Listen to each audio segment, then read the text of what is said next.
Maharashtra news, जागा विचारांची, दिशा नव्या महाराष्ट्राची। आपण पाहत आहात GD9 महाराष्ट्र न्यूज।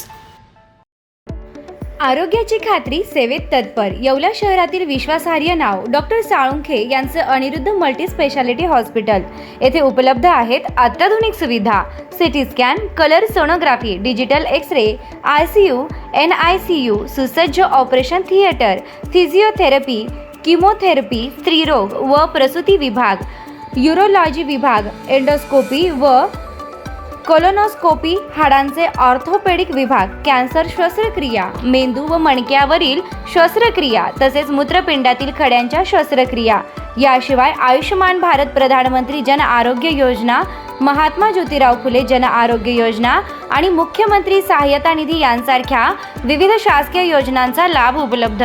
आणि आता उज्ज्वल करिअरसाठी अनिरुद्ध नर्सिंग कॉलेज येवला येथे बेसिक BSc नर्सिंग प्रवेश प्रक्रिया सुरू आहे। आधुनिक कॅम्पस, अनुभवी प्राध्यापक, सुसज्ज प्रयोगशाळा आणि दर्जेदार शिक्षणाची हमी। आजच संपर्क साधा। अनिरुद्ध मल्टी स्पेशालिटी हॉस्पिटल आणि अनिरुद्ध नर्सिंग कॉलेज येवला। तंदुरुस्त आरोग्य, उज्ज्वल भविष्य। उद्या आषाढी एकादशी निमित्त कोटमगाव बुद्रुक येथील विठ्ठल रुक्मिणीच्या महाअभिषेक आरतीचा मान माजी खासदार समीरभाऊ भुजबळ व शिवसेना जिल्हाप्रमुख कुणाल दराडे यांना सपत्नीक। नाशिकच्या येवला तालुका कोटमगाव बुद्रुक येथे प्रति पंढरपूर समजले जाणारे विठ्ठल रुक्मिणीचे मंदिरामध्ये एकादशी निमित्तानं हजारो भाविक नतमस्तक होतात, तसेच शेकडो दिंड्या येथे पायी चालत येतात। अशा या कोटमगाव नगरीत येणारे भाविकांची प्रशासनानं कशा प्रकारे नियोजन केले आहे याबाबतचा सविस्तर आढावा घेऊन सरपंच व उपसरपंच राजेंद्र काकळीज व ग्रामसेवक मोरे भाऊसाहेब यांच्या बातचीत केली आहे। संपादक गजानन देशमुख यांनी। GD9 न्यूज महाराष्ट्रासाठी गजानन देशमुख, येवला।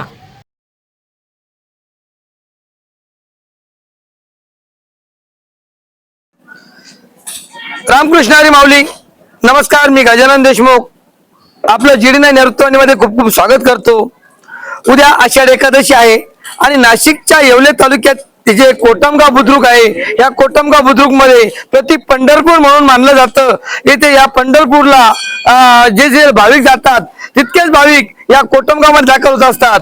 आता आपण जर बघितलं तर इथे विठ्ठलाची जी मूर्ती आहे, या विठ्ठलाची मूर्तीच्या दर्शनासाठी शेकडो दिंड्या, हजारो भाविक या कोटमगाव मध्ये दाखल होत असतात। आपण उद्याची तयारी आहे ही जोरात चाललेली आहे। आपण बघू, आपण जाणून घेणार आहोत। तिथे विद्यमान सरपंच आपल्या सोबत आहेत।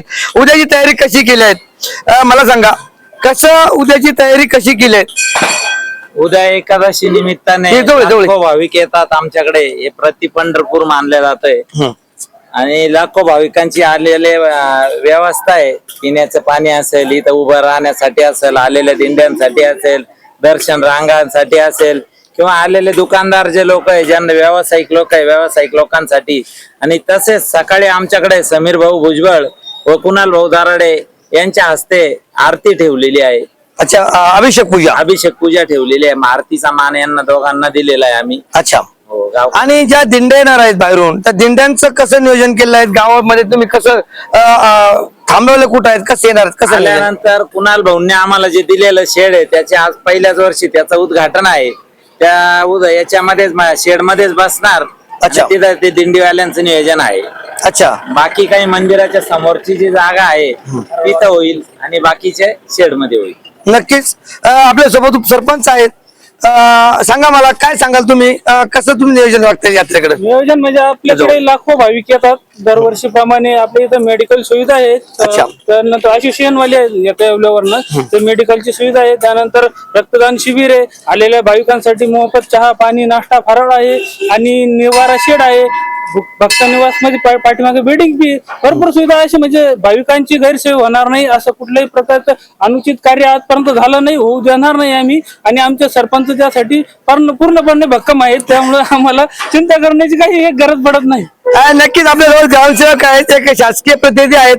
आपण शासनाच्या दृष्टिकोनातून त्यांना कसं नियोजन केलं आहे आणि कसं आढावा घ्याल सांगाल तुम्ही संदर्भात? ग्रामपंचायत प्रशासनाच्या वतीनं आम्ही जे यात्राकरू आहेत त्यांना जागा वाटप करून देणं, त्याच्यानंतर त्यांच्या आरोग्याच्या दृष्टिकोनातून एक शासकीय ॲम्ब्युलन्स इथं उपलब्ध करून ठेवणार आहोत, की जेणेकरून काही ज्येष्ठ भाविकांना काही कमी जास्त झालं तर त्या पद्धतीनं।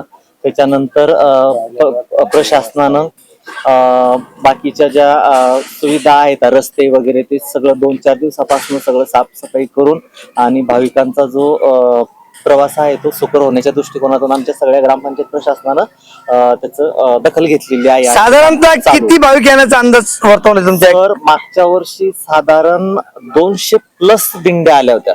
अच्छा. त्याचं चित्रीकरण सुद्धा आमच्या सन्माननीय सरपंच महोदयांनी केलं होतं स्वयंप्रेरणेने.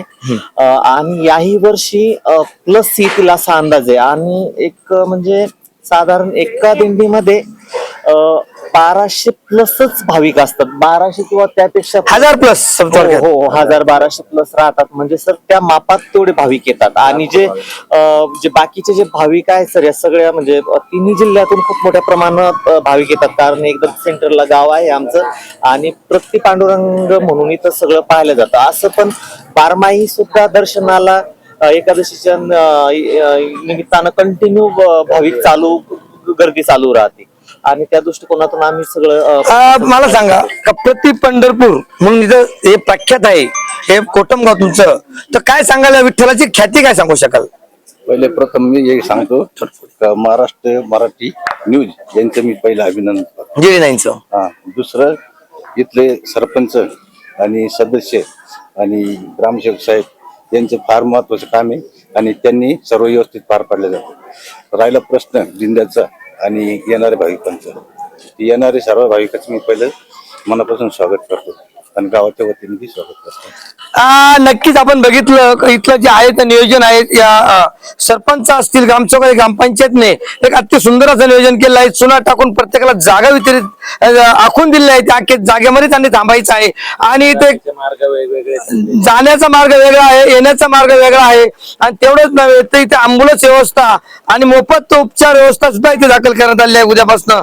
जे प्रति पंढरपूर म्हणून जे इथे भाविक येतात, प्रति विठ्ठल इथं म्हणजे आहेत, तर पहिली ख्याती म्हणतात की इथं जेवढं विठ्ठल रुक्माई जेव्हा पंढरपूरला गेले तेव्हा कोटमगावमध्ये मुक्कामाला थांबले होते आणि नंतर पंढरपूरला गेले, अशी भाविकांची ख्याती असल्यामुळे उद्या या कोटमगाव नगरीमध्ये हजारो भाविक, हजारो दिंड्या इथे दाखल होणार असल्यानं इथे प्रशासनाने योग्य असं हे जे आहे नियोजन करण्यात आलंय. जिल्हा महाराष्ट्रासाठी गजानन देशमुख, येवला, कोटमगाव. आपल्या लाडक्या मुलामुलींच्या लग्नाची चिंता कशाला? शिर्डी, नाशिक, कोपरगाव, मुंबई येथे लग्नासाठी जाण्याची गरज नाही.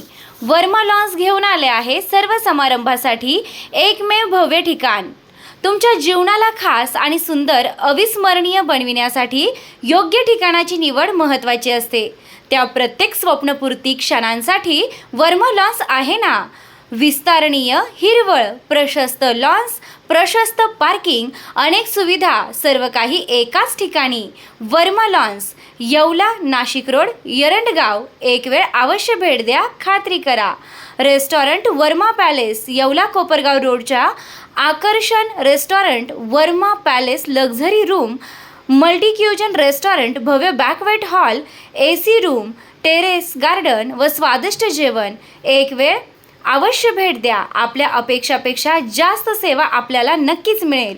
येवला, कोपरगाव रोड, उपजिल्हा रुग्णालय शेजारी, येवला रेस्टॉरंट वर्मा पॅलेस, येवला.